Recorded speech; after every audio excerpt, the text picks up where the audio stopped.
If you're looking to add a heating source to your van or overland rig, like a diesel heater or a gas heater, stick around. I'm going to share with you my very best practices, and I'm going to share with you the single biggest mistake you can make with any type of heater.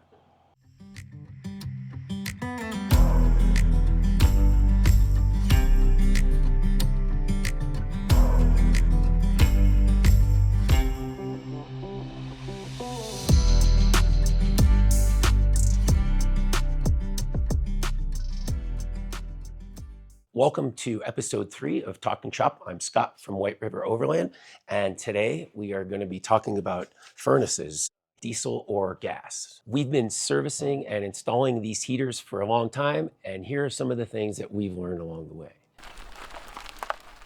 So if we look at the unit itself, this one would be installed through the floor of a van, say. This is a fresh air intake and part of our wiring harness. This is our fuel port.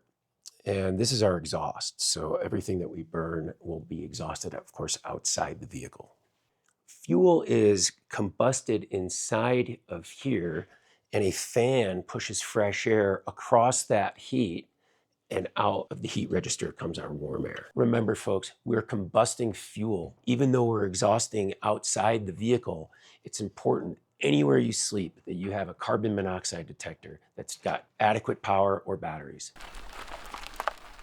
The very first consideration is, where can I mount my furnace?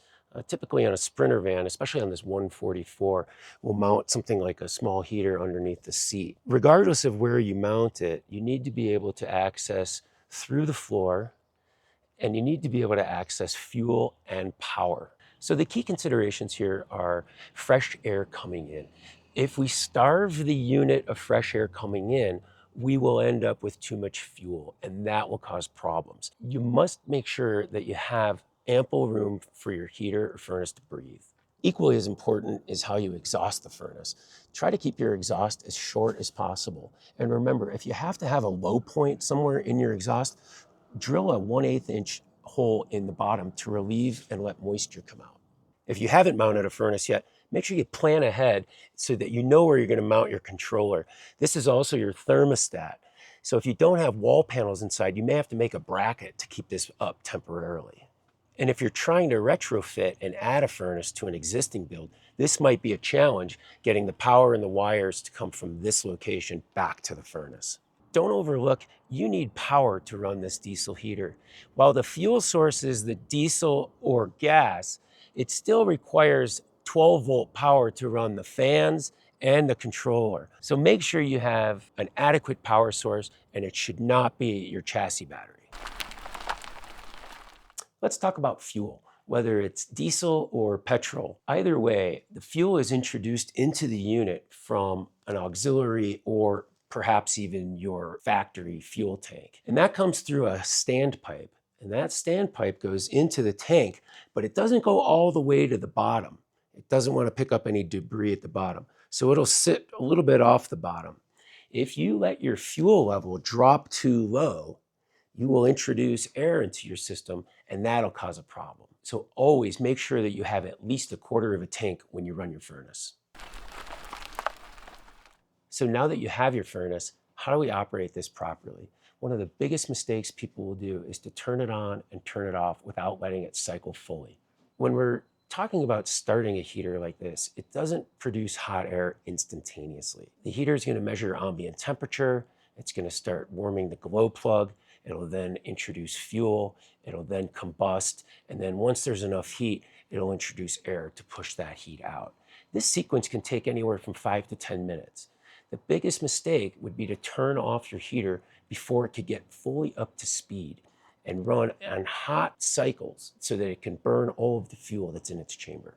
Avoid running your heater on a low setting. When you don't run your heater on a hot, high setting, you're not allowing all of the fuel and carbon to burn and exit through the exhaust. If you continually run your heater on low, you'll find that the fuel won't fully burn. The screens in front of the glow plug and igniter will get clogged, and it will cause problems that will lead you to have your heater rebuilt. So a really common place where people will short cycle their heater is in the morning when they wake up. They want to knock the edge off of the cold while they make coffee and get ready. The heater will kick on, and right when it kicks on, things start to warm up and people move, so they turn the heater off. I could see why you'd want to run the heater on a low setting to keep the temperature inside comfortable. But to avoid this and run the heater on high, open a fan or open a vent to let some of that excessive hot air out. And whether you have a manual rheostat or a smart temp thermostat with digital controls, set it high. It's not going to react the same way your home thermostat does. So my recommendation is to set it at 75 degrees or higher. Whether you live in Colorado or down at the beach, don't ignore the altitude. When we're talking about coming up to a higher altitude, we need to lean out our fuel to air mixture. So more air, less fuel. And we can do that by calibrating how often our pump pushes fuel to our furnace unit. We see this a lot here in Colorado, that people who have a heater that's been calibrated for sea level will come up to this altitude and their heater will choke off. And what's happening is because that fuel to air mixture isn't being adjusted properly. People ask me if they can adjust the altitude on their heater by themselves, and a lot of times that's going to depend on the furnace you have. Espar has self-adjusting for altitude. Webasto can be programmed and calibrated from a dealer, and then another heater company called Velit, they are already pre-calibrated for altitude. What do we define as altitude? Typically anything above 7,000 feet. Now, one of the big advantages of using a diesel-fired furnace is that it'll operate better at high altitude than a gas or petrol version. This is one of the reasons that the Sprinter performs better with aftermarket heating systems than the Transit or the ProMaster. If you see yourself traveling to higher elevations, make sure that the heater you're purchasing is able to be calibrated. If not, be very careful when operating that heater at high elevation. Even in the middle of the summer, you want to run your heater on a maintenance cycle at least once every 30 days. Whether you're prompted from a digital controller or you need to put it in your calendar, it's important that you run your maintenance cycles at least once a month. And this will run a super hot cycle that will burn out any excessive or remaining carbon buildup in your system. When you're running your furnace, pay attention to your exhaust. You shouldn't see much exhaust coming out. If you do, and you see dark, thick, black smoke, that's the sign of carbon buildup. If you see a thick white smoke, well, that's the sign of unburnt fuel. And that's usually the result of running low cycles or short cycles. Well, I've given you some context on how a furnace works and all the parameters that have to be in place for it to operate properly. But the single biggest mistake that can happen when operating a furnace is to let your battery die and kill the heater mid-cycle. Well, let me explain what will happen in this scenario. Your heater is injecting fuel into the combustion chamber when all of a sudden power kicks out and the fan stops running and the glow plug and the igniter stop working.